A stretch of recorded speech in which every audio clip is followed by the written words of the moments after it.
Okay, everyone. Greetings, one and all. Welcome once again to Tom's Hit Parade Live. And yes, just because I completely suck at self-promotion, I didn't put any prior announcement of this video, even though I knew that I was going to be going on at 3 o'clock Pacific time live today. I've known for a few days I was going to do that, but yeah, as I said, I suck at self-promotion, so didn't put out any notice on Twitter or Instagram or anything. So hopefully somebody will tune in. Hopefully somebody's kind of on the ball and watching their notifications and whatnot. Otherwise, I might have had a few people lined up waiting for the video to start. So it's my own darn fault, isn't it? But anyway, yes, welcome once again, as I said, to Tom's Hit Parade Live. Happy New Year. I hope everybody is having a great New Year. So I'm wearing white. I guess white is the color of renewal or something. I don't know. I'm wearing it because it's New Year's. It's my first video of 2022. So there you go. Yes. Today will be the first of two parts of my 2021 year-end spectacular-ish. Even though, yes, it's the beginning of 2022 already. So sue me. Go ahead. Yes, tomorrow at the same time, 3 p.m. Pacific time, I will be talking about the big one, my big list of my favorite studio albums of 2021, as well as my 5 most disappointing albums of 2021. And my list is probably going to be 25. I'm thinking of upping it to 30. My favorite albums. My disappointments is only going to be 5.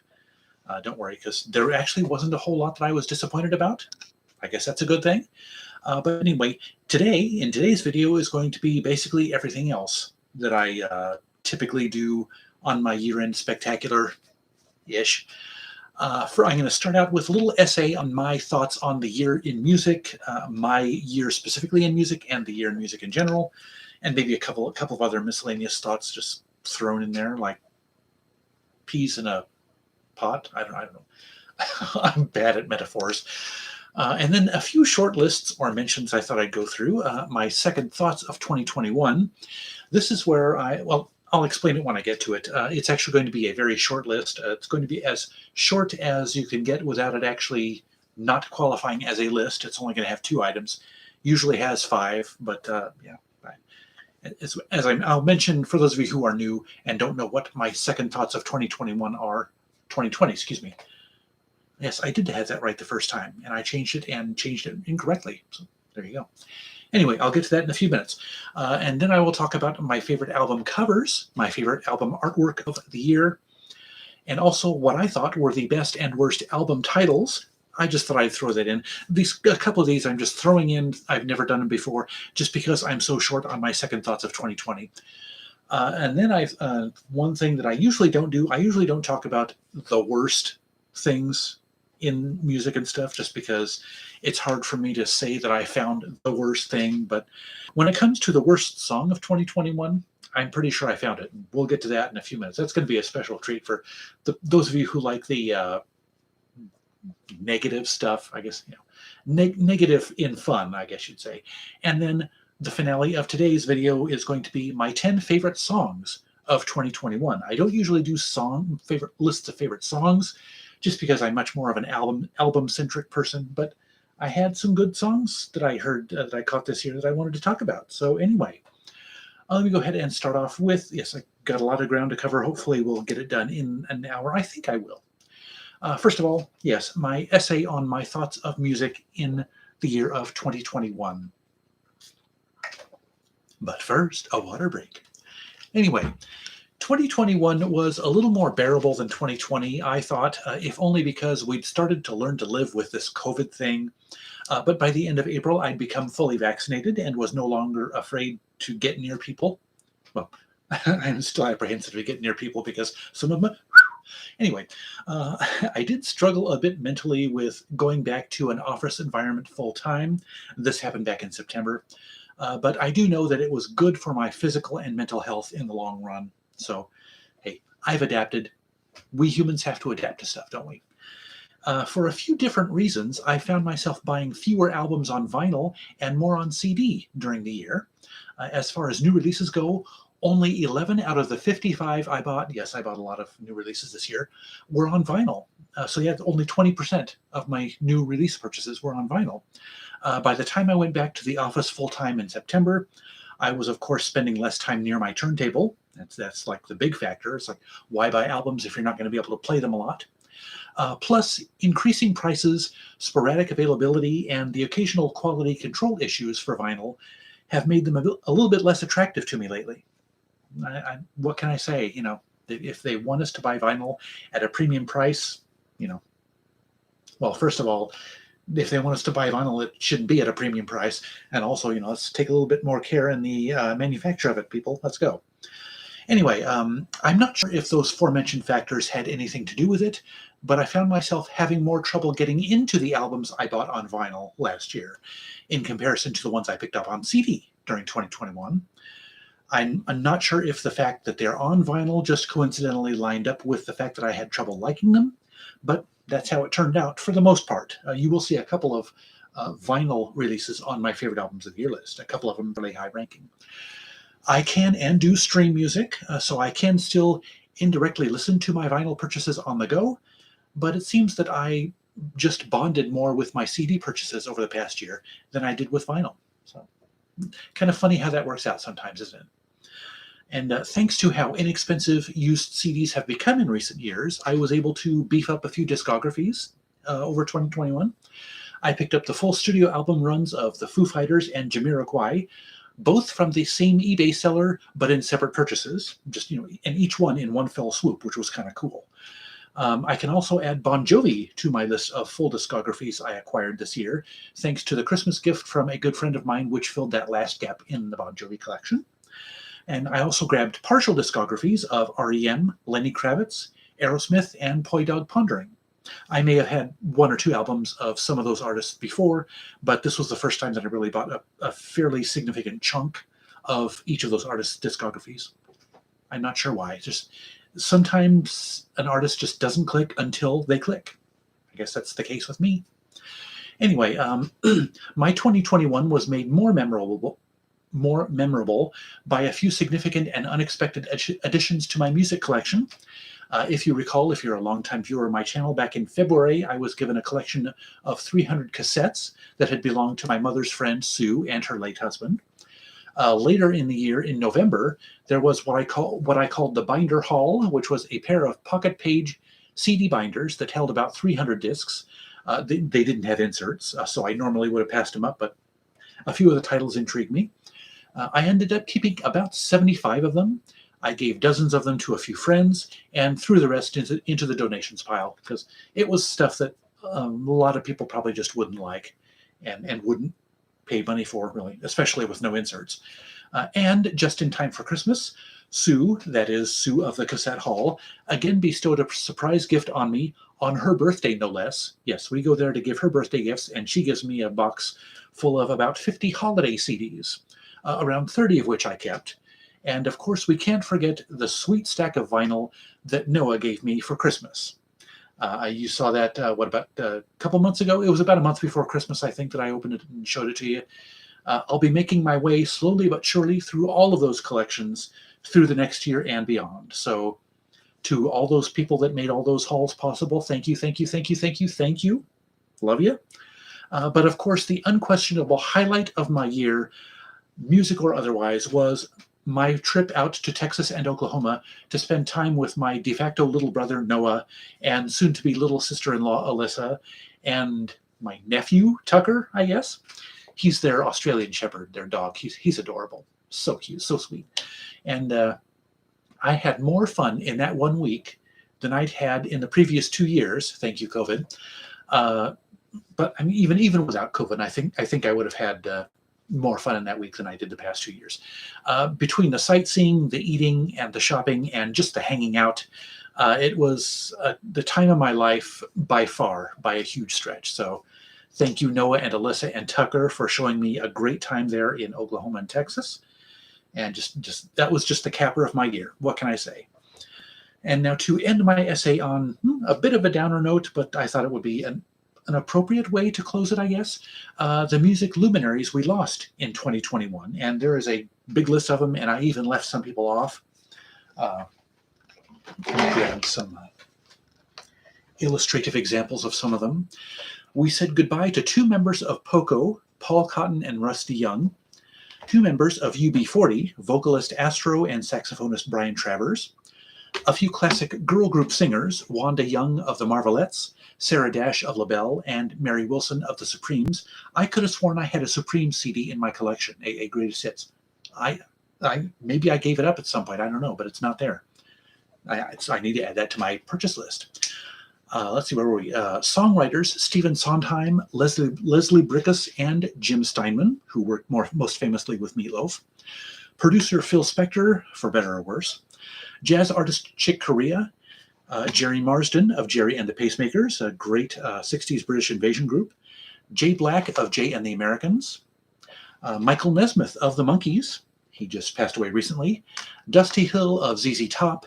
Everly brother Don Everly. Rolling Stones drummer Charlie Watts, singer-songwriters Nancy Griffith and B.J. Thomas, hip-hop artists Biz Markie, Prince Markie D of the Fat Boys, and DMX, Gene Taylor, keyboardist for Canned Heat and the Fabulous Thunderbirds, David Lewis, who was keyboardist for Ambrosia and Shadowfax, Robbie Steinhardt, vocalist and violinist for Kansas, as well as 50s pop singer Jimmy Rogers, and novelty singer and mother of the sexual revolution, Rusty Warren. Look her up at some point. She's interesting. 2 more sadly untimely passings to add to the list. Sarah Harding of the 2000s girl group Girls Aloud. She passed away from breast cancer at the age of 39. So yes, way, way too young. And the last, which I actually didn't hear about until just a few days ago, and I was able to add it to the list at the last minute, Tiffany Hale, who was a 90s Mickey Mouse Club alum, who was also a member of its spin-off pop group, The Party. She passed away of cardiac arrest at age 46. So yes, and that one, you know, since I was kind of a fan of The Party and that Mickey Mouse Club to an extent back then, that one kind of hit me a little bit. Just the fact that she was 46, I mean, just terrible, awful. And as I said, there are several that I didn't mention, but I didn't want to make this part of the video too long or to make it any sadder than it already is. So there you have it. Yes, my thoughts of the year in music 2021. Very eventful, I guess you could say, in quite a few ways. And let's see, where am I here? Okay, now on to clearing away the platform here. First of all, my second portion of this video here is my second thoughts. My second thoughts of 2020. Second thoughts of 2020. And is for those of you who might not know, I developed this idea, I believe it was 3 years ago. So in my 2019 Spectacular-ish, I decided to come up with the second thoughts, which is usually a list of the albums that from the previous year, in this case being 2020, that I didn't know about until 2021 rolled around, and that I would have, if I'd known about them soon enough, probably included them on my list of favorite albums of that year. And as I said, I usually come up with 5, sometimes more than 5 each year, but for some reason this time I did not do a lot of looking or digging back on music from 2020 in 2021. So I only have a list of 2. So, and I usually talk about them in ranking, roughly ranked from bottom to top in terms of where I would have inserted them, shoehorned them into my previous year-end list. But it's like if there are just 2 of them, there's not really a way to put them in order. But, well, maybe I will. Okay, let's just stop babbling and go on. The first one here is Skeletons by the Brothers Osborne. Yeah, I didn't know about this one. I wasn't as much into country a couple of years ago as I have been more recently. I've been slowly getting a little bit more into country. And one of the big things that had to do with this is the fact that TJ Osborne came out last year. So yay for him. An active country music star, male country music star, coming out while they're still, at the top of their game, is pretty much unheard of and is a very brave thing to do. So congrats, TJ Osborne, love you. And I actually really enjoyed this. Yes, it was the fact that he came out, as well as the fact that, was it TJ Osborne? Oh no, I bought that album afterwards, so I guess never mind. It was a gospel album that I picked up this year. Glasses. I can't remember the artist's name, but anyway, he guest stars on that gospel album. TJ Osborne does, but I thought that was a motivator for picking this up.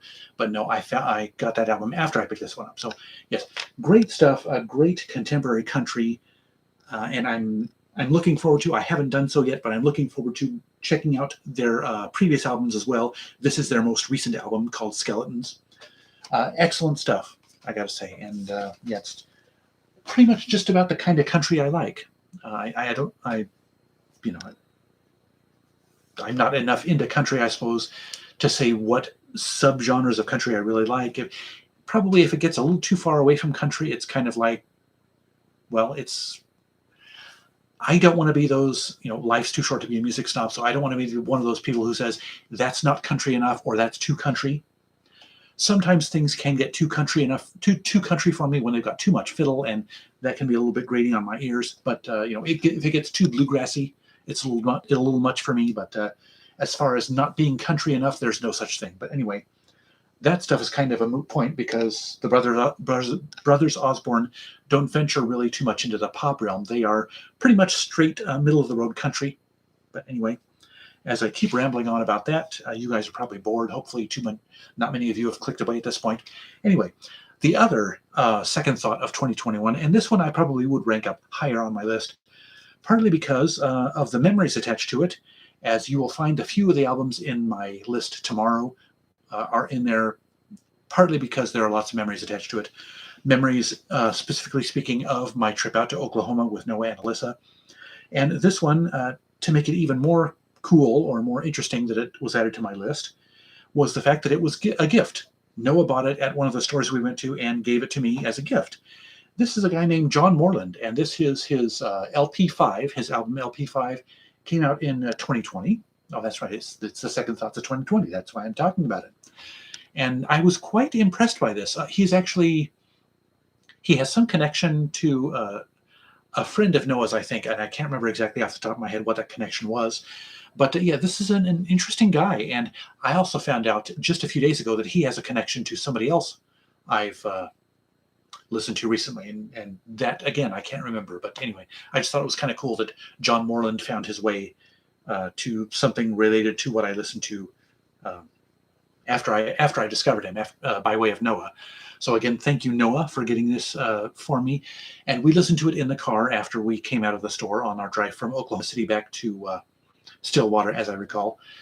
And I really enjoyed it. He reminds me a lot of Randall Bramblett, an artist that I really, really enjoy. I've been enjoying for many years now. Puts just a little bit of modern touches, sometimes synth, a little bit of synth, and a little bit of, I don't want to say electronica. It doesn't quite go that route, but just some modern flourishes in with the traditional country or Americana sound. And that's what caught my ear, and that's what kind of made me compare him to Randall Bramblett. But yes, an excellent artist, and he too is an artist that I want to explore a little bit further in depth, and I have not done so yet. So, but yes, this was a very nice addition and an unexpected addition to my music library. So yeah, John Moreland, especially if you like Randall Bramblett and that kind of stuff, Americana with a little bit of a 21st century twist, check out John Moreland. So yes, and again, thank you, Noah, for giving me that one. So anyway, that is that segment of this video. I hope you all are enjoying this so far, not getting too bored, and enduring my pointless ramblings here and there. Again, that's the beauty of podcast or live streaming, right? Anyway, on my third list, which is also usually longer than it is this year, which is why I'm throwing in the next couple of things, fun little things after it, is my favorite album covers of 2021. And I really just have, I was kind of on the fence about a few of them, so I just decided to make this a 2-item list, a runner-up and a winner. The runner-up on my favorite album cover of 2021 is Montero by Lil Nas X. I mean, just look at the cover of it. That's why I cannot wait to get it on vinyl. I don't understand why he has not put out on vinyl or even on CD yet. But yes, just there's so much going on in that album cover. I just put it up on my screen so I can talk about it. The classic Greek architecture buildings in the background, the rainbows here and there, the butterflies, the water droplets, it's like the iridescent colors in a lot of the details, and the flowering trees, and of course, the most objectionable part, I guess, for some people would be he is ain't got no clothes on, but he's on profile, so it's not like you're seeing any naughty bits in there.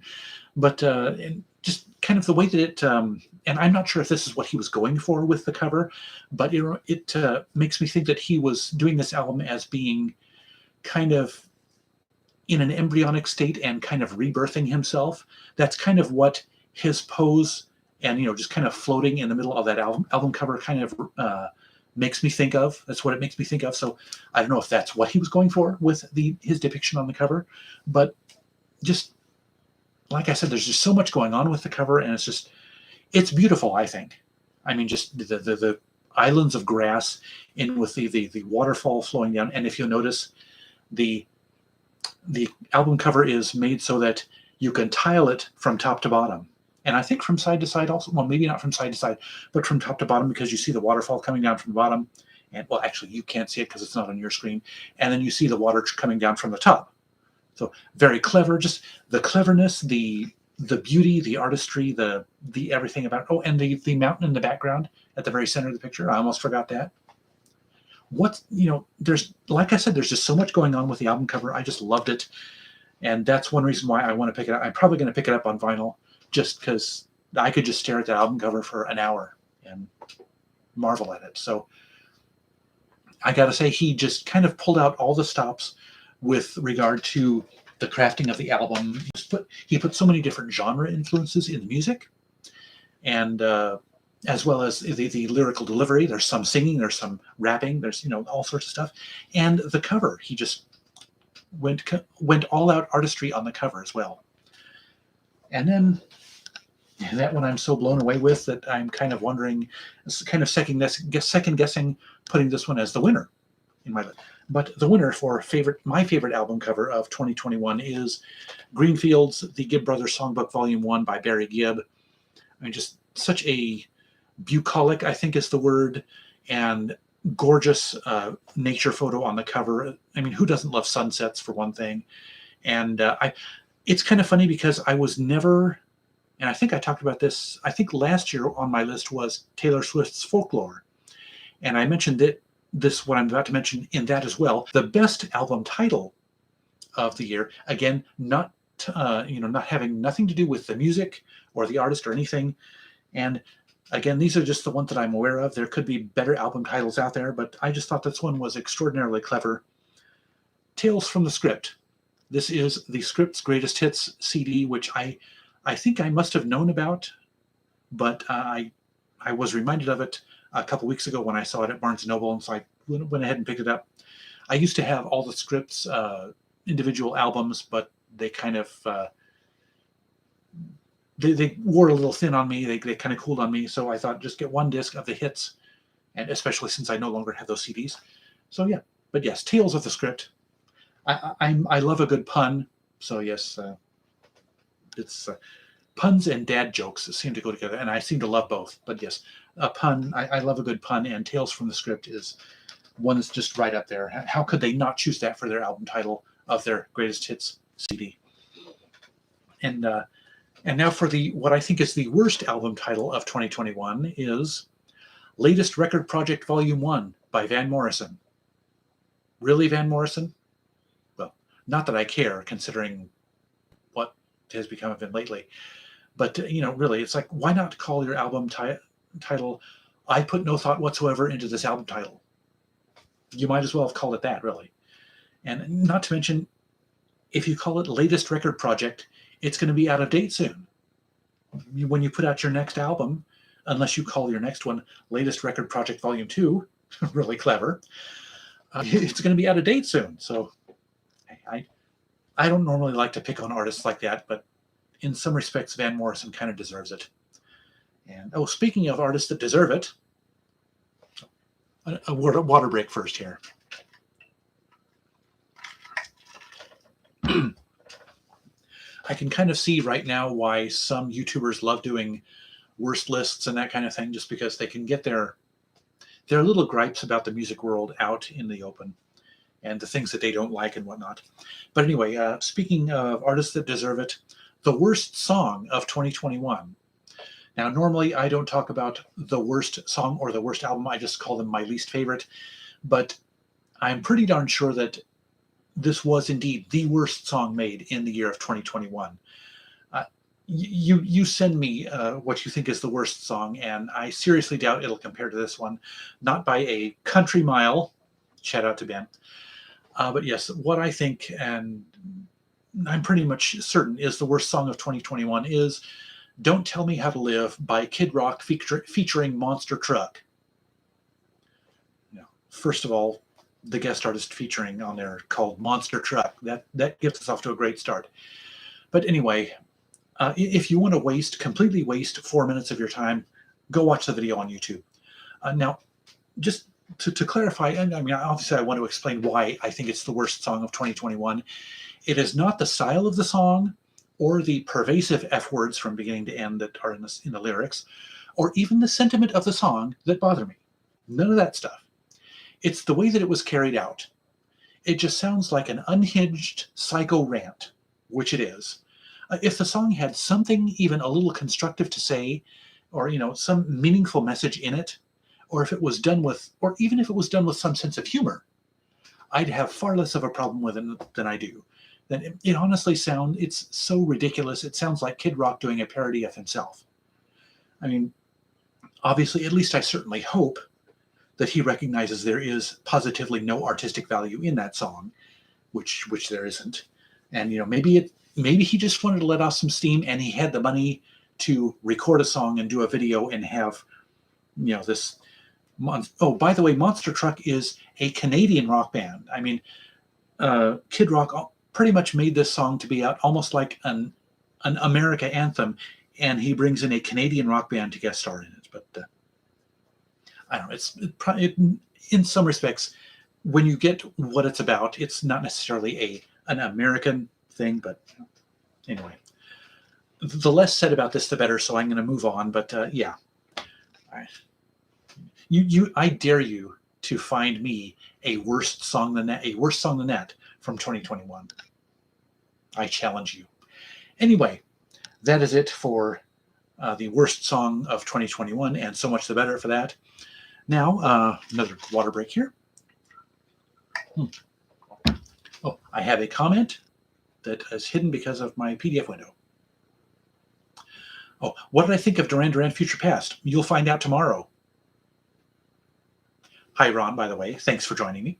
But yes, you'll find out tomorrow at 3 p.m. Pacific time, the same time I'm doing this one, will be my big lists of the year, my favorite albums of 2021. And spoiler alert, Duran Duran's going to be on it. Anyway, my final chapter in today's video, I think it is, my 10 favorite songs of 2021. And as I mentioned at the beginning of the video, I don't usually do a favorite songs list, just because I am not really, I consider albums I'm much more of an album listener than a song listener. That's what I'm trying to say. But yes, there were some songs that just kind of caught my eye, some songs with some memories attached to them from this year. And I just thought it would be really fun to crank out a list of my favorite songs of the year. Now, with an honorable mention, I had to put this honorable mention in here just because the same artist has another song in the actual ranked top 10, and I didn't want to put more than one song by a single artist in here. The honorable mention is a song called All American, and it is by an artist named Mickey Guyton. She is a country artist, and she kind of mixes country and R&B. And spoiler alert, I'll be talking about her tomorrow too. But yes, that song is about trying to unite us. I mean, we Americans are so divided right now for many, many different reasons. And this song, you may or may not agree necessarily with what she's trying to say, but she makes a really good effort, what I feel is a really strong effort and a strong argument in what brings us together, what should be bringing us together, what makes us all Americans. And it's just the sentiment. I'm all for people coming together and stop arguing and all that stuff. So that song is in my wheelhouse. What can I say? It's a song that I can really get behind.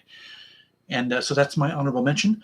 My number 10 favorite song of the year is Stay Gentle by Brandi Carlile. That is off of her album.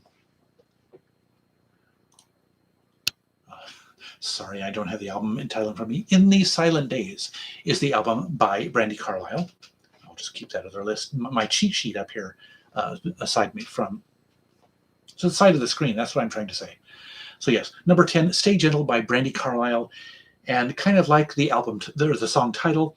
It's a very gentle acoustic song. It's about, it's about being kind and gentle with each other and with yourself, and just,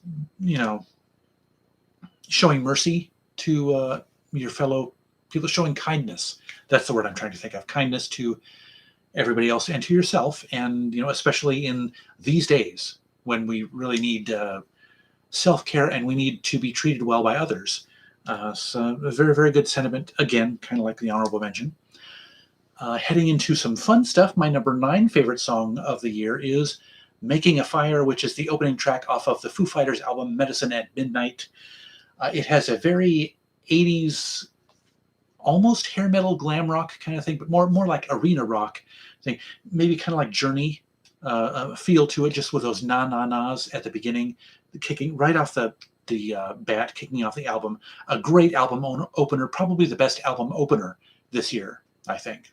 I might have to think about that, but yeah, that just pulled me right into the album. The first 10 seconds, I was hooked, and just a great album and a great opening track. So yes, if you love the really rocking, rock with a little bit of pop in it, those kind of anthems, Making a Fire by the Foo Fighters is a great, great song. Number 8 on my list is one of those songs that I was talking about, has some memories attached to it. It is Good For You by Olivia Rodrigo. That'll make Noah happy. Yes, he loves that song as well. And during some of our car rides, our road trips when I was there in Oklahoma, we played that song. He must have played that song in particular 6, 7, 8 times over the course of my stay. And what can I say? It is an earworm of the highest order. And the album is just not far behind in being enjoyable. And so yes, I was just half the nights I was there, probably when we were hanging out at home, Noah and Alyssa probably didn't know it, but that song was running in the back of my head and would not stop. Thank you, Noah. But yes, it was a fun. It's a fun song. It's a great, and it has an interesting sentiment. And I don't know if she's being sarcastic in it, but she's actually wishing her ex good wishes to her ex, that he's feeling well after their breakup. And again, I don't know if it's she's doing it sarcastically or to troll him, but that's the sentiment. A lot of songs are just bitter kiss-off songs, or or sad songs, but this one is very upbeat, and it's got a bit of a different a different message to it. So that's another reason I like it, aside from the memories attached to it. My number 7 favorite song is Chosen Family, and I discovered it on Elton John's collabs album, the Lockdown Sessions this year, but I believe it was on Rina Sawayama's album. It's a duet with Rina Sawayama. I believe it was on her album Sawayama, which was out last year, 2020. Yeah, 2020. And it's a great song. Again, great lyrics in it, and lyrics that I can personally relate to, I guess. And again, this ties to Noah and Alyssa. It's like, I feel like he feels like family to me. And, the song is about, family is not necessarily about sharing a last name or sharing genetic material or, blood or whatever. It's about the people you feel closest to, and the people that treat you the most warmly and the most kindly, and show you that they appreciate you the most. And especially when those feelings are mutual, as they are with Noah. Noah is my chosen family. And, fight me if you want to argue with that. But yes, that is my number 7 favorite song of the year. Number 6 is going to be by an artist that I have not talked about until today, and we'll be talking about tomorrow. Spoiler alert. Lots of spoilers. Well, I'm not spoiling where these people are in the countdown, so I'm not spoiling that. Anyway, the song is called Don't Overthink It, and it is by Aaron Lee Tasjan off of his album Tasjan. This is a great song. It's kind of written, the structure is written as though it were a blues song, but it's not a blues song. It's kind of a... Aaron Lee Tasjan is basically a singer-songwriter. He has a little bit of Elton John, a little, that glam pop kind of thing. He's also kind of like, he reminds me a little bit of Beck, and his voice actually reminds me of Matthew Sweet. That's it. His voice reminds me of Matthew Sweet.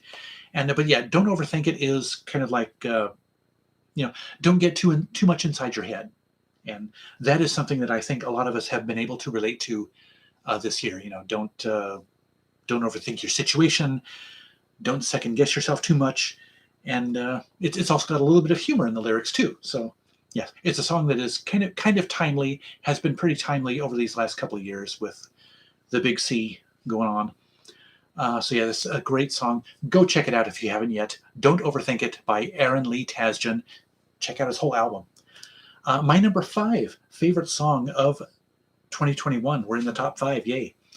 This one's going to be a little bit of a head scratcher for some of you. It is off William Shatner's album Bill, and it's called Tuffy, and it features gospel blues artist Robert Randolph. It's one of, I think, 2 songs or maybe even 3 songs on Bill that feature Robert Randolph. This song is about something that I didn't really know about William Shatner until I heard it in this song. Shatner he is Jewish, in case you guys didn't know, and he was the only, if not one of the very few, Jewish kids in his neighborhood and who also went to his school. And so because of that, he got a lot of bullying, and probably because of a lot of other stupid reasons that kids like to bully other kids.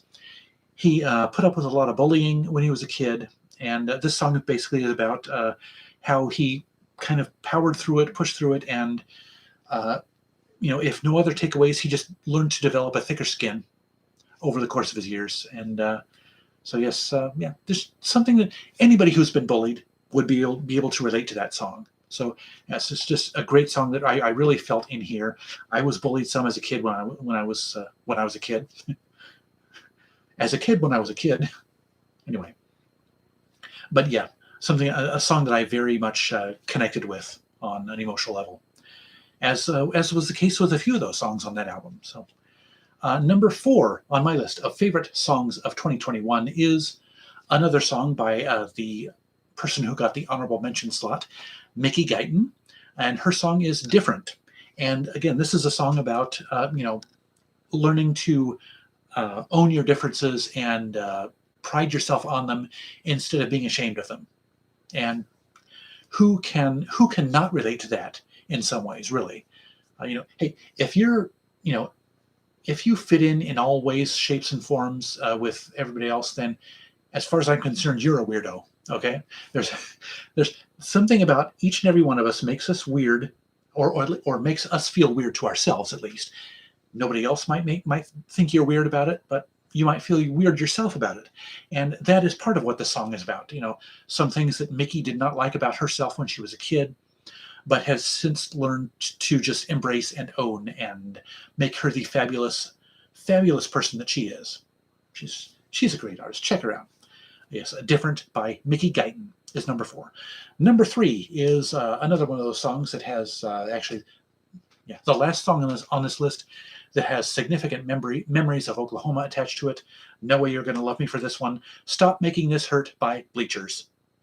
If there is a sing the chorus out loud while you're cruising in your car with the volume at top notch kind of a song, it's Stop Making This Hurt. It's just a great song. It's Bleachers doing what Bleachers does best. Just a great anthemic song, very upbeat sounding, but the lyrics are kind of bittersweet, and in some cases downer lyrics couched in really upbeat melodies. That's what Jack Antonoff, it just has a certain amazing finesse for doing.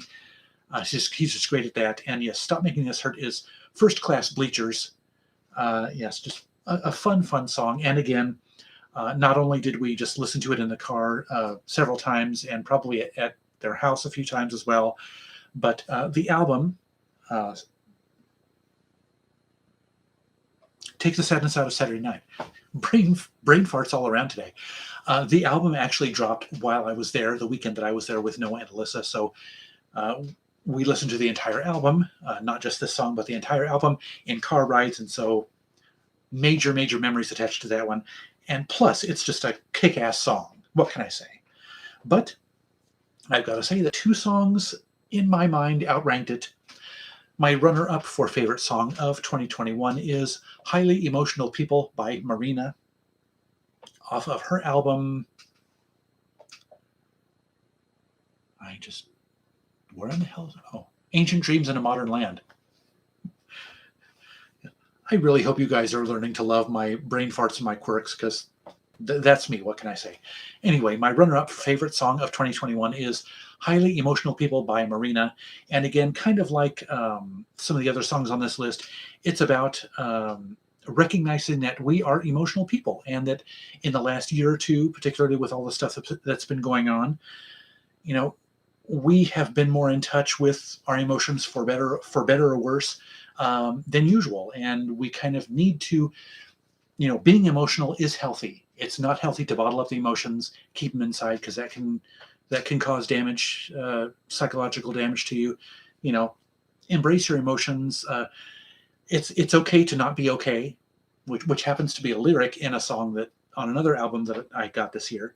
It's completely unrelated, but yes, it's just I connected so much with the lyrics to this song. I mean, it's everything I've been thinking the last year and a half, 2 years, was in the lyrics to this song. And so it is, lyric-wise, it is the song I'm most connected with in 2021, which is why it's number 2 on the list. But my number 1 favorite song of the year is strictly for its ridiculously good pop hook.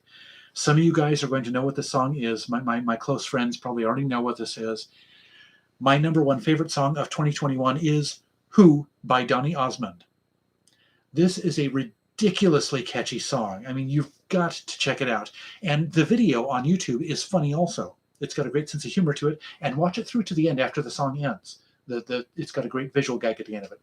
But yes, the song is just, I never would have imagined in my wildest dreams that a 60-some-year-old Mormon white guy would put out not just a song, this song, Who, but pretty much an entire album of such great, hooky, dancey, feel-good pop, contemporary pop. This is not like, the softer, adult contemporary singer-songwriter stuff that 30-somethings or 40-somethings would get into. The high school and college age crowd, maybe, the ones who aren't totally into rap or hip-hop, could end up liking this stuff. It's that good. It's that much with the times. And as I said, especially the song Who, it was his first single off the album. It's just got a great instrumental hook, a great lyrical hook on the chorus. It's just, from beginning to end, if you love hooky pop songs and you have not listened to Who by Donny Osmond, what is wrong with you? Seriously, go listen to the song. Okay, end of lecture. So yes, that is my list of my favorite songs of 2021. And that is my last segment for the video proper. And I only got one more. Oh, another one from Ron, but one from a spammer from Russia. Yay, spam comments. Anyway, yes, that is everything for my agenda for this video today. If you feel like checking out, don't forget, tomorrow at 3 p.m. Pacific time, the second part of my 2-part year-end spectacular-ish, in which I talk about my 5 most disappointing albums of 2021 and my 30, I'm going to make it 30, favorite albums of 2021. You're going to love it. Oh, and I'm also going to do a couple of shout-outs. Or maybe I should do those in this video? No, I'll do them in tomorrow's video. Just a few random album shout-outs of my favorite albums of certain types. I'll leave it that vague for you, so it compels you to tune in tomorrow. Yes, what do you call it? I can't think of the word I'm trying to say right now. But anyway, to make this less painful and awkward, maybe I should sign off unless anybody has any questions. Questions that I'm not going to answer in tomorrow's video.